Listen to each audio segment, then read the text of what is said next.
Welcome to this dedicated educational channel for ENT and head and neck surgery.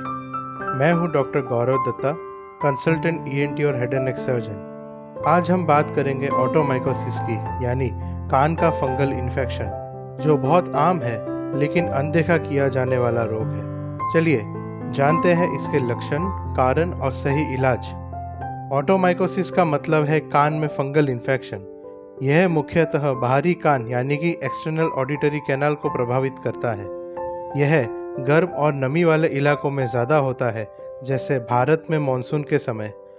मुख्य fungal कारण होते हैं Aspergillus species, जो सबसे आम होता है और काले रंग का फंगस होता है, और दूसरा है कैंडिडा स्पीशीज, जो कि सफ़ेद कलर का फंगस होता है।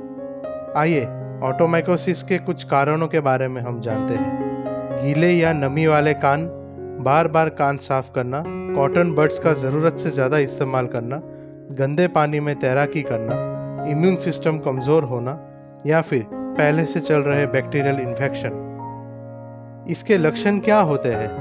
कान में खुजली होना, जो कि सबसे आम शिकायत होती है।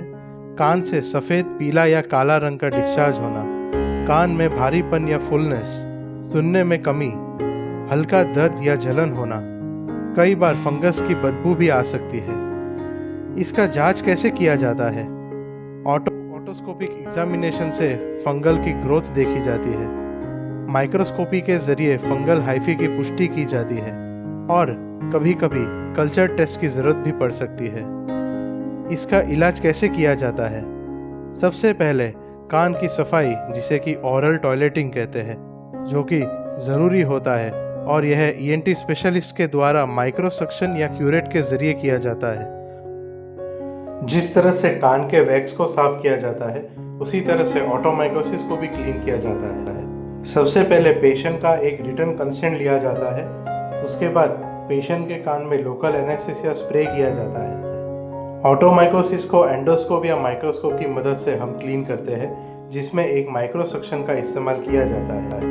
माइक्रोसक्शन के इस्तेमाल से हम कान के हर एक हिस्से से ऑटोमाइकोसिस को अच्छे से क्लीन कर सकते हैं। कान के हर एक हिस्से से जब फंगस क्लीन हो जाए, उसके बाद हम एंटी फंगल ईयर ड्रॉप्स का वॉश देते हैं। जो फंगस हमने कान से निकाला है, उसे हम KOH एग्जामिनेशन और माइक्रोस्कोपी के लिए माइक्रोबायोलॉजी लैब में भेजते हैं, ताकि हमें एग्जैक्टली कौन सी स्पीशीज़ का फंगस है इसके बारे में पता चल सके।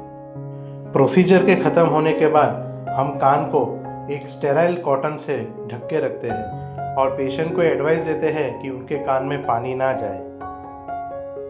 अगर पेशेंट को प्रोसीजर के बाद कान में दर्द होता है, तो हम पेशेंट को एक प्लेन एनाल्जेसिक टैबलेट भी प्रिस्क्राइब कर सकते हैं। बाद टॉपिकल एंटी फंगल ड्रॉप्स या क्रीम्स दिए जाते हैं, जैसे कि clotrimazole acetic acid year drop, जो कि एसिडिक एनवायरनमेंट बनाता है। अगर सेकेंडरी बैक्टीरियल इन्फेक्शन हो तो एंटीबायोटिक ड्रॉप्स भी दिए जा सकते हैं। बहुत रेयरली सिस्टमिक एंटी फंगल या ओरल एंटी फंगल की ज़रूरत पड़ती है, लेकिन वह तभी देते हैं जब सीवियर या रिकरेंट ऑटोमाइकोसिस होता है। तो सही इलाज के साथ यह 1 या 2 हफ्ते में ठीक हो जाता है। हमें क्या नहीं करना चाहिए? खुद से कान में कोई दवाई या तेल ना डालें, कॉटन बड्स का बार बार इस्तेमाल ना करें, कान को गीला ना छोड़े, बार बार खुजाना या स्क्रैच करना अवॉइड करें। इससे बचने के क्या उपाय है? तैरने के बाद कान को तुरंत सुखाएं, कान में पानी ना जाने दें, साफ सफाई का ध्यान रखें। अगर कान में बार बार खुजली हो रही है तो तुरंत ENT स्पेशलिस्ट को दिखाएं। अगर आपको या आपके किसी जानने वाले को कान में खुजली या डिस्चार्ज की समस्या है, तो इसे नज़रअंदाज ना करें। ऑटोमाइकोसिस एक साधारण लेकिन परेशान करने वाला रोग है, और इसका इलाज आसान है अगर समय पर किया जाए तो। आप मुझसे परामर्श ले सकते हैं। मैं हूं डॉक्टर गौरव दत्ता, कंसल्टेंट ENT सर्जन। अगर आपको वीडियो अच्छा लगा हो तो लाइक, शेयर और सब्सक्राइब करें चैनल को। Thank you.